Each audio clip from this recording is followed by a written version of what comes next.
For example piles की बात करें, जिस टॉपिक पे हम डिस्कस कर रहे हैं, पाइल्स की जब हम बात करते हैं तो पाइल्स के लक्षण क्या होते हैं? लक्षण क्या होते हैं?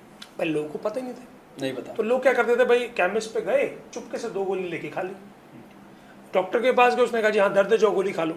Now people are starting to understand it कि अगर मेरे को लेटरिन के रास्ते में दर्द होता है, कोई बर्निंग होती है, ब्लड भी आता है, इचिंग होती है, ब्लड आता है, कोई स्वेलिंग होती है, कॉन्स्टिपेशन रहती है, मुझे बार बार गैस बनती है, मेरा पेट फूल जाता है, मेरे हाथ पैर हैवी हो जाते हैं, इनडाइजेशन हो रहा है, मेरी बॉडी वीक हो रही है।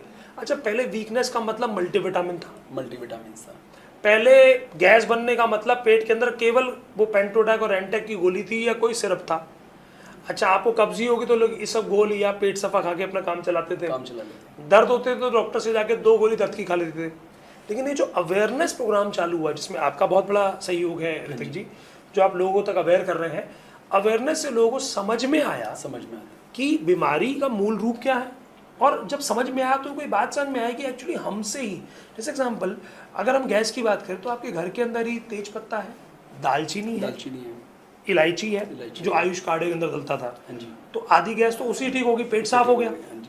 उसके बाद नॉर्मल स्क्वेंटिंग एक्सरसाइज करना, नॉर्मल एक्सरसाइज करना, उससे लोगों को समझ में आया। पेन किलर की बजाय now people has to prefer कि आयुर्वेद की कोई ऐसी दवाई हो, क्योंकि आपको सबको पता है कि पेन किलर ज़्यादा खाने से किडनी फेल हो जाती है, लिवर फेलियर सबसे ज़्यादा है। लोगों की जब किडनी फेल हुई तब दुनिया ने बताया कि भाई साहब ज़्यादा दर्द की गोली मत खाना। तो लोगों ने जाके फिर केमिस्ट पे जाकर अवेयरनेस कम करी कि भैया हमें केमिस्ट से डायरेक्ट नहीं लेना, एक डॉक्टर से कंसल्ट करके ही मेडिसिन लेना। तो दुनिया जो ये बदली है वो सिर्फ प्रॉब्लम आई और रास्ता कौन नहीं देखा, तो इकलौता रास्ता जो पुराना रास्ता था वो रास्ता वही काम आया, जिसे आज कह सकते हो आयुर्वेद।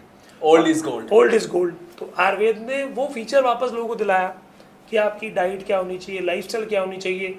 और जब आप बात कहते हैं पाइल्स में सर्जरी की, तो दुनिया में सबसे पुराने सर्जन का नाम सुश्रुत, और मॉडर्न मेडिकल साइंस के हिपोक्रेट्स, जिन्होंने ग्रीस से आके भारत के अंदर आयुर्वेद को सीखा, सर्जरी को सीखा, और ग्रीस में जाकर इसको एलोपैथिक साइंस का नाम दिया।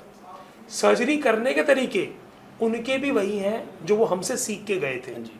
सिर्फ फ़र्क क्या हुआ, उनके पास आयुर्वेदिक ड्रग्स और हर्ब नहीं थे, क्योंकि भारत एक देश ऐसा है जहाँ पर जड़ी बूटियों की भरमार है।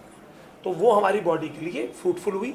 और उन्हीं में एक आयुर्वेदिक, मैंने एक उसके बारे में एक पढ़ा था बुक के अंदर कि चाइना को भी पावर देने वाले जो थे वो हमारे इंडियन थे, जिन्होंने आयुर्वेदिक उनको मेडिसिन के बारे में समझाया था, बताया था, जिससे कुछ लोग जो मर रहे थे उनको मेडिसिन से ही बचाया था। क्योंकि पहले ज़माने में कोई मतलब ये दवाइयाँ नहीं हुआ करती थी, सिर्फ जितनी भी होती थी आयुर्वेदिक होती थी। और पहले ये तो रियलिटी है कि पहले भी लोग जो बचते थे, जो बीमार हो जाते थे, वो आयुर्वेदिक से ही ठीक हुआ करते थे।